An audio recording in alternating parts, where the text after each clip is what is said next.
Dear students, today we'll be learning about consignment. ఇది మన IPE syllabus ప్రకారం it's for 10 marks. We have a choice for that. కానీ ఇది ఎంత easy అని అంటే మనం ఫస్ట్ ఇయర్లో జర్నల్ ఎంట్రీస్ నేర్చుకున్నాం కదా. As per that journal entries ఆ బేస్ మీదే మనం ఈ ప్రాబ్లం చేస్తూ ఉంటాము. సో ఈ చాప్టర్లో కన్సైన్మెంట్ అనే చాప్టర్లో what we will see what is consignment. Consignment అనేది ఒక business. It's a type of business where in we earn profits by sending the goods to other person. Normal ga when we sell goods we get profits directly, but in consignment we get profit indirectly wherein some other person sells the goods. Okay, ante consignment lo మనం ఏం చూస్తాం అంటే direct గా మనం ఏదైనా సరుకు అమ్మినప్పుడు లాభాలు అనేవి మనకు వెంటనే వస్తాయి. బట్ వేరాజ్ ఇన్ కన్సైన్మెంట్ మనం అమ్మితే ప్రాఫిట్ రాదు, వేరే వ్యక్తి మన తరఫున సరుకు అమ్మినప్పుడు మనకి ప్రాఫిట్స్ వస్తాయి. That is consignment. అయితే why actually we have to go for consignment. Consignment అనేది నార్మల్ గా ఒక ఏరియాకి స్పెసిఫై ఉంటుంది. మనం బిజినెస్ ఎందుకు స్టార్ట్ చేస్తాము? Why do we start a business? It's basically for the profit. So ఈ ప్రాఫిట్స్ మనకు ఒక మంత్ కి ఒక సే 1000 రూపీస్, 2000 రూపీస్, 20,000 వస్తుంది అనుకుంటే, now do we confine with that? చాలు అనుకుంటామా? బిజినెస్ మంచిగా నడిచినప్పుడు డూ వి థింక్ దాట్ వచ్చిన లాభాలు చాలు అని ఎవరము అనుకోము. We try to expand our business. So ఈ బిజినెస్ ఎక్స్పాన్షన్ లో what we can do, we can adapt this type of business, that is consignment. So ఈ కన్సైన్మెంట్ లో మనం ఏం చేస్తాము అని అంటే, ఒక పర్సన్ తన ఇంకొక వ్యక్తిని తన ఏజెంట్ గా నియమిస్తూ సరుకును అతని చేత అమ్మ చేయొచ్చు. That is nothing but consignment. So ఈ చాప్టర్ లో will be learning about consignment, what is consignment, type of business, who is a consignor, who is a consignee, and మనం చెప్తున్నాం కదా ఇక్కడ బేసికల్ గా సెల్లింగ్ అనేది మనము డైరెక్ట్ గా చేయము, ఇంకొకటి ద్వారా చేయిస్తాం. కాబట్టి కన్సైన్మెంట్ కి సేల్స్ కి ఉన్న డిఫరెన్స్ ఏంటి అనేది మనం ఈ ఎపిసోడ్ లో చూస్తూ ఉంటాము. నెక్స్ట్ ఓకే, మనం ఈ చాప్టర్ లో will be seeing about consignment meaning, consignor, consignee, and then differences between consignment and sale. Next consignment అంటే మనం ఏం చెప్పుకుంటున్నాము? Next coming to the next one. Consignment అంటే the process of sending of goods by one person to another person for sale is known as consignment. అంటే మనం ఇక్కడ 2 lines underline చేస్తున్నాయి కనిపిస్తుంది. The thing is the process of sending అని అంటే సరుకుని పంపివ్వడం చాలా important consignment లో. అది దేనికోసం పంపివ్వాలి అని అంటే అది అమ్మడం కోసం. ఎవరు అమ్మాలి అని అంటే another person. So coming to consignment, the process of sending of goods by one person to another person for sale is known as consignment. తప్పనిసరిగా ఇక్కడ ఇద్దరు వ్యక్తులని మనకు కనిపిస్తుంది మీనింగ్ లో. And one more thing is, ఒక పర్సన్ పంపిస్తూ ఉంటారు, ఇంకో పర్సన్ అమ్ముతారు. This is basically for profit. So consignment చెప్పుకుంటే we can say it as the process of sending of goods by one person to another person for sale is known as consignment. Okay, దీంట్లో మనము one person ఇంకో person అంటున్నాము. Now who are these 2 persons and what do we call them? We will see in our next slide.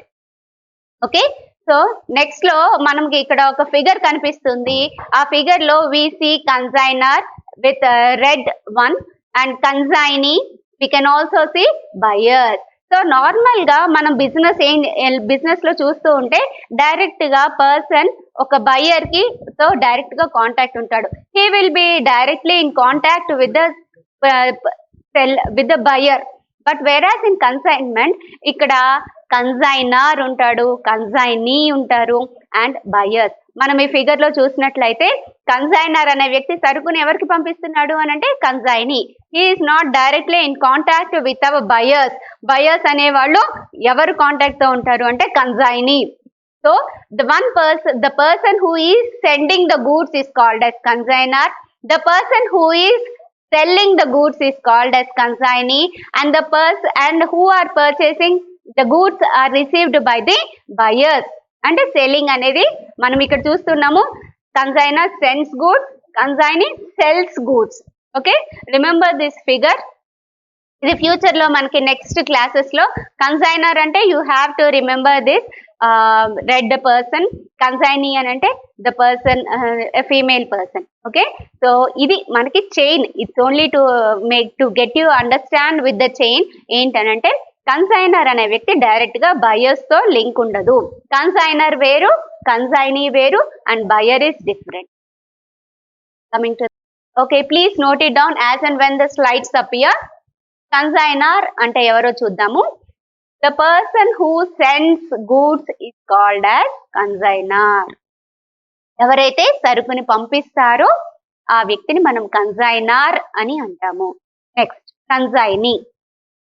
ఎవరైతే the person to whom goods are sent, ఎవరైతే ఆ సరుకుని తీసుకొని అమ్ముతారో, దిస్ ఫిగర్ వి సీ, మనకి figure లో we see different types. Like consignor boxes కనిపిస్తున్నాయి, మనకి కన్సైనీ అని ఇంకో వ్యక్తి కనిపిస్తున్నారు, buyers, as we have seen the chain before. Same ఇట్లాగే మనము అసలు యాక్చువల్ గా ఈ బిజినెస్ అనేది ఎలా జరుగుతుంది అనేది మనం చూద్దాము. మనం ఇక్కడ కన్సైనర్ కనిపిస్తున్నారు. నెక్స్ట్ కన్సైనర్ సరుకుని ఎవరికి పంపిస్తున్నారు? The goods are sent by the consignor to consignee. So consignee అనేది ఎవరు అనేది మనం బ్రాకెట్స్ లో ఇచ్చాము, agent. So will look into it in detail afterwards. But normal గా ఫిగర్ లో మనకు సరుకు ఎక్కడి నుంచి ఎవరి దగ్గరికి ఎలా వెళ్తున్నాయి అనేది will get in to it. The consignor sends goods to the consignee. Consignee ఆ గూడ్స్ అన్ని బయర్స్ కి అమ్మి పెడతాడు. ఓకే, సో మరి సరుకు అమ్మిన వ్యక్తికి ఏం రావాలి అని అంటే నార్మల్ గా ప్రాఫిట్ కదా. But whereas in this, because this is consignment, సరుకు అమ్మిన వ్యక్తికి రాదు. సరుకు ఎవరైతే సరుకు పంపించారో అలాంటి వ్యక్తికి ప్రాఫిట్ వస్తుంది. So the profits earned are the profits earned by consignor. Whatever the consignee sells is not the profit that he has earned. The profits are earned actually on behalf of the consignor. Consignor tarafuna consignee profits ni తీసుకొస్తాడు. అదే ఈ consignment అంటే. So now getting into this consignment, once again, what consignor gets in for this business and what consignee gets in this business, let's see in this figure. Consignor కన్సైనీకి పంపించినందుకు ఆ profits అన్ని తిరిగి మళ్ళీ consignee తిరిగి. Okay, now కన్సైనీకి ఏమొస్తుంది? మరి consignor తరఫున సరుకు అమ్మి పెడుతున్నాడు కాబట్టి the consignee will be getting commission. ఓకేనా? సో కమిషన్ కోసము కన్సైనర్ తరఫున కన్సైనీ అమ్మి పెడతాడు. No just coming for in a daily life. Normal గా కామర్స్ అనేది మనం డైలీ లైఫ్ లో చూస్తూ ఉంటాము. But we doesn't know that this is commerce or this is related to accounts. No example, ఒక పర్సన్ ఉన్నాడు, he wants to sell his car to some other person. కానీ ఎవరికి కావాలో ఆ కార్ అనే విషయం అతనికి తెలియదు. So what he does is, మనం ట్రూ వాల్యూ ఇలాంటి బెస్ట్ కార్స్ 25 అట్లాంటివన్నీ మనం చూస్తూ ఉంటాం కదా మార్కెట్ లో. నా సెకండ్ హ్యాండ్ సేల్స్ అన్ని వాట్ డూ దే డూ, ఈ సేల్స్ అన్ని like OLX, we have even right we have even OLX. So మనం ఏం చేస్తున్నాం, మన ప్రోడక్ట్ ని తీసుకెళ్లి డైరెక్ట్ గా ఆ OLX లో ప్లేస్ చేస్తాం. సో OLX వాళ్ళు ఏం చేస్తారు, మన కార్ తీసుకెళ్లి OLX వాళ్ళ దగ్గర పెట్టేస్తున్నాం. OLX వాళ్ళు ఏం చేస్తారు, నీ కార్ అమ్మి పెడితే నాకు ఎంత కమిషన్ ఇస్తావు? It depends on the rate of the commission or depends on the car product, దానికి ఎంత డిమాండ్ ఉంది, వేరియస్ ఫ్యాక్టర్స్ ఉన్నాయి. That doesn't matter for us right now. But మన కార్ అమ్మి పెట్టినందుకు మనం ఎంత కమిషన్ ఇస్తాము అనేది ఈ OLX ప్లాట్ఫామ్ వాళ్ళకి the car owner, if suppose we are car owner, మన ఇద్దరి మధ్యలో కుదుర్చుకున్న ఒప్పందం. It's an agreement. So commission వాళ్ళకి ఆఫ్టర్ సేల్స్ అనేది ఇవ్వాలి.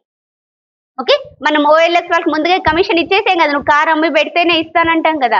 సో అలాగే the commission will be given after sales. So ఈ విధంగా చూసుకున్నట్లయితే నా వాట్ డస్ ఇట్ డూ, మనం కార్ తీసుకెళ్లి OLX లో పెట్టాం. నా OLX what they do, they go for buyers. వాళ్ళు బయర్స్ కి చెప్తుంటారు, or the buyers come to OLX and search for their type of brand, ఎలాంటి కార్ కావాలి అనేది వాళ్ళు చూసుకుంటారు. If they like it they will purchase it. సరే, వాళ్ళు పర్చేస్ చేసినప్పుడు ఆ డబ్బులు ఎవరివి? ఓఎల్ఎక్స్ వాళ్ళవి కావు కదా.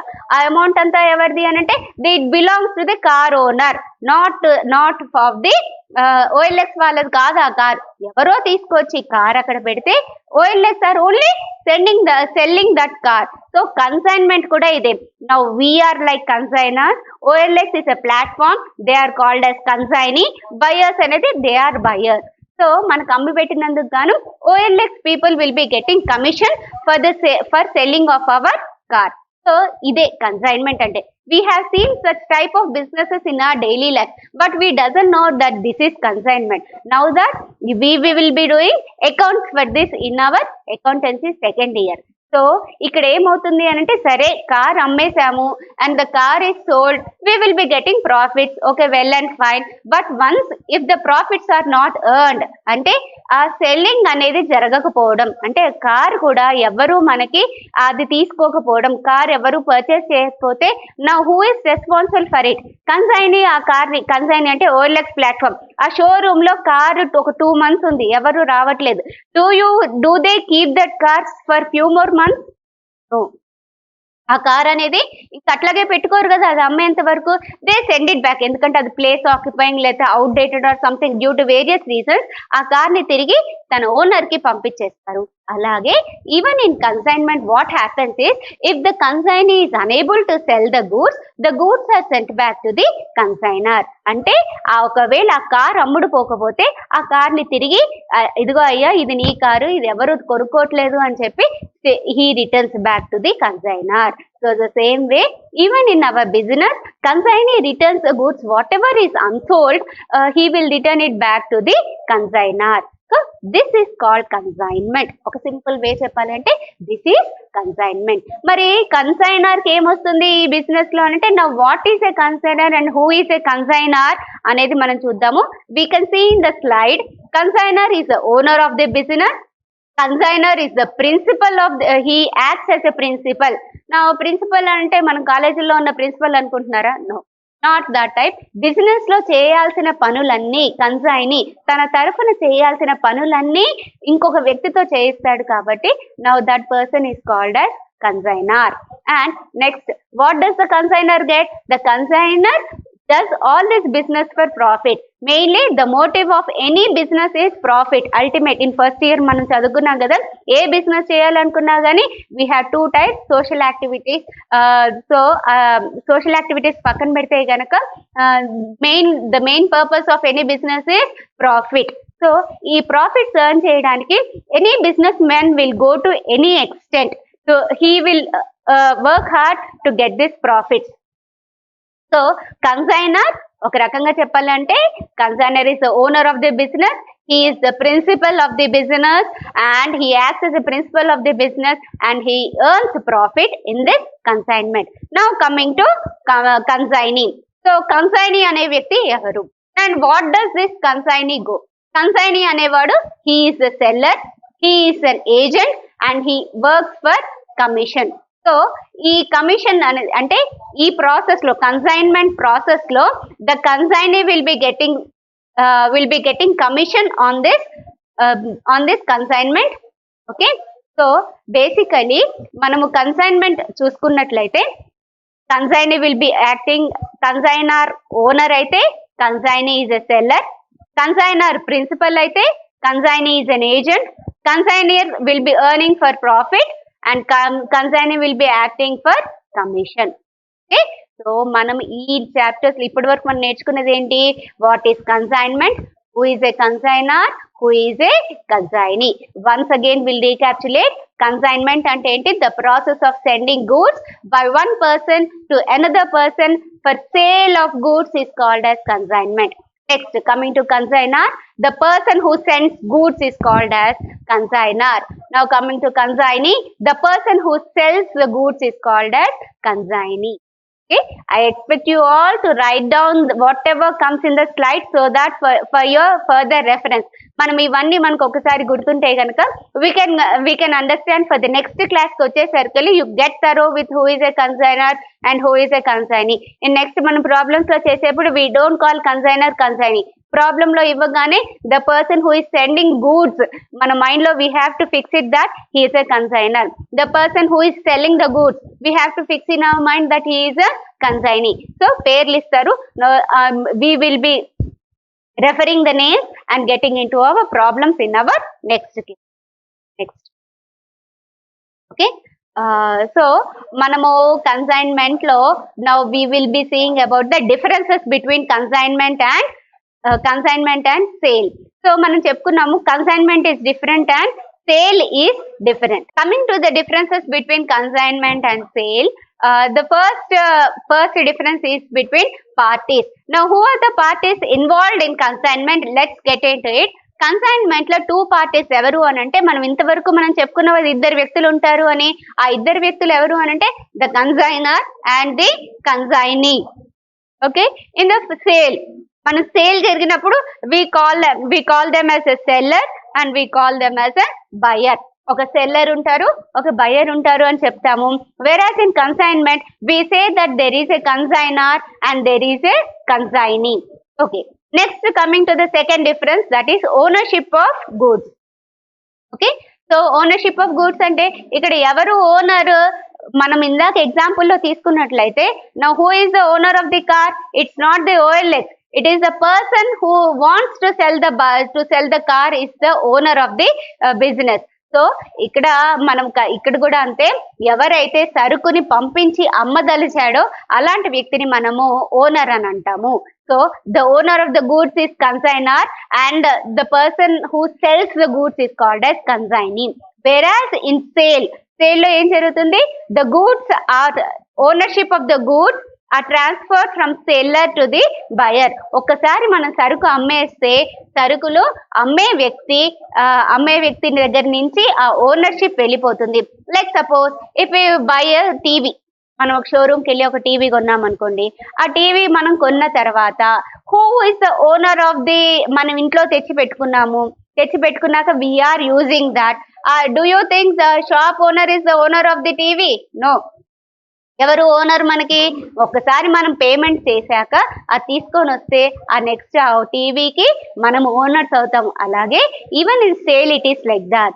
Once the goods are transferred to the buyer, the ownership transfers to the buyer.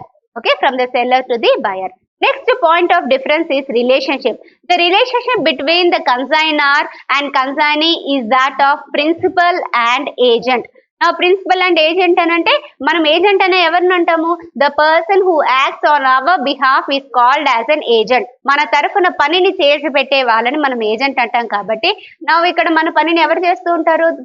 The consignee does the work on behalf of us. So we call him as an agent. So the relationship between the consignor and consignee is that of a principal and an agent. Whereas in sale, the relationship between the seller and buyer is that of a debtor and a creditor. Okay, so debtor and creditor we have learned in who is a debtor and who is a creditor. మనము first year లో చదువుకున్నాము. Let's get that into detail afterwards. But once again, debtor and creditors అలాగే the relationship between the seller and buyer will be that of a debtor and a creditor. Next, coming to the account sales.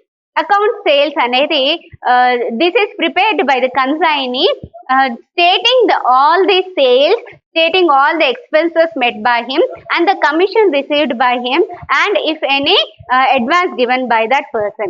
So ఏంటంటే consignee ఈ business మీద తను ఖర్చు పెట్టింది ఎంత, తన దగ్గరికి ఎంత వచ్చింది, ఎంత ఖర్చు చేశాడు, ఇలాంటి వివరాలన్నీ తెలియచేస్తూ చెప్పే స్టేట్మెంట్ ని మనము అకౌంట్ సేల్స్ అని అంటాము. So the account sales is prepared by a consignee, whereas in sale the account sales is prepared by there is no account sales prepared in this case. Okay, account sales అలాంటి వివరాలు ఏవి buyer seller కి పంపివ్వాల్సిన అవసరం లేదు. Next one is return of goods. ఒకవేళ సరుకు అమ్ముడు కాకపోతే the goods are returned by the consignee to the consignor. సరుకు ఒకవేళ మిగిలిపోతే if the goods totally are unsold then the goods will be return back by consignee to the consignor. But whereas in sale సరుకు అమ్ముడు పోకపోతే the risk is borne by the seller. ఏదైనా సరుకు మిగిలిపోతే కనుక ఇప్పుడు 100 TVs we are selling, we want to sell 100 TVs, దాంట్లో 10 TVs మిగిలిపోతే మళ్ళీ ఎవరు భరించాలి ఆ 10 TVs? The seller itself has to bear the 10 TVs cost. So in consignment, the return of goods will be done by consignee, whereas in sale there is no such return. Next, coming to risk of loss of goods. So in case the goods are damaged in transport or in any other case, transport కానీ ఇంకే రకంగా కానీ సరుకు పాడవుతే ఆ risk అంతా ఎవరు భరించాలి? All such risk are borne by the consignor. Whereas in sale, ఒకవేళ సరుకు అమ్మేంత వరకు సెల్లర్ భరిస్తాడు ఆ నష్టాన్ని, సరుకు కొనుక్కున్న తర్వాత the buyer will bear the losses. Okay, ఇక్కడ ప్రతి లాభం వచ్చినా నష్టం వచ్చినా whatever has to be borne by the consignor in consignment, whereas in sale it is not borne by only one person. అమ్మకాల ముందు సెల్లర్ భరిస్తాడు, అమ్మిన తర్వాత బయర్ ఆ నష్టాన్ని భరిస్తాడు. Next one is profit or loss. If there is any profit in this consignment, that will be borne by the consignor. అంటే ఈ business అంతా ఎవరిది? కన్సైనర్ది. So all the profits or losses will be earned only by the consignor. It's not, there is no relationship between profit or loss by the consignee. Okay, next coming to sale. So sale లో profits అయినా కానీ losses అయినా ఎవరు ఇక్కడ? Seller భరిస్తారు. So here the seller will be bearing all the profits and losses. Okay, next coming to profit or loss earned in the case of consignment. So the profit or loss belongs to the consignor. So ఇక్కడ ఏ profits earn చేసినా loss earn చేసినా కానీ that will be borne by the consignor in consignment, whereas in sale, so the profit or loss on sales belongs to the seller. So basically because he is directly in contact with the consumer, with the buyer, so ఇక్కడ profits అయినా కానీ losses అయినా కానీ total గా the seller will be getting the profits or loss on the sale because he is selling directly to the buyer. In this case of consignment, the consignee is selling on behalf of the consignor. So ఇక్కడ profits వచ్చినా losses వచ్చినా కానీ the consignor will bear all the profits and losses. Okay, now next coming to the next difference, that is order or indent. Now coming to the order or indent, ఇక్కడ now who places the order అంటే consignment లో ఏమవుతుంది? మన సరుకుకి వేరే చోట demand ఉంటే గనక the consignee gives an order to the consignor saying that your goods are wanted here. So ఏం చేస్తాడు? నాకు ఇంత సరుకు కావాలి అని the consignee place an order in this case in consignment, whereas in sale what happens is the seller maintains all the goods and the consignee, the buyer, he chooses among the goods that he displays in the market. ఇక్కడ ఎలాంటి order buyer ఇవ్వడు, that he wants only such type of goods. But whereas in consignment there is an order from the consignee stating that he needs certain type of goods. అక్కడ market లో ఎంత అమ్మగలడు అనేది consignee తెలియజేస్తాడు. But whereas in sale there is no such order or indent from the buyer regarding the goods. So ఈ differences అన్ని కూడా please note it down, it is in the text book. But still మన consignment అర్థం కావాలి అని అంటే you have to note down all these differences. You have to differentiate between in your mind that consignment is on behalf of another person, whereas selling is selling is done directly by one person, whereas consignment is done on behalf of one person by another person. Okay, sale అనేది direct గా జరుగుతుంది, whereas consignment అనేది it is done on behalf of a person. So that you have to keep it in mind. And in our next classes we'll be learning about ఇంకా different terms that we come across in this consignment for doing this problem. Thank you.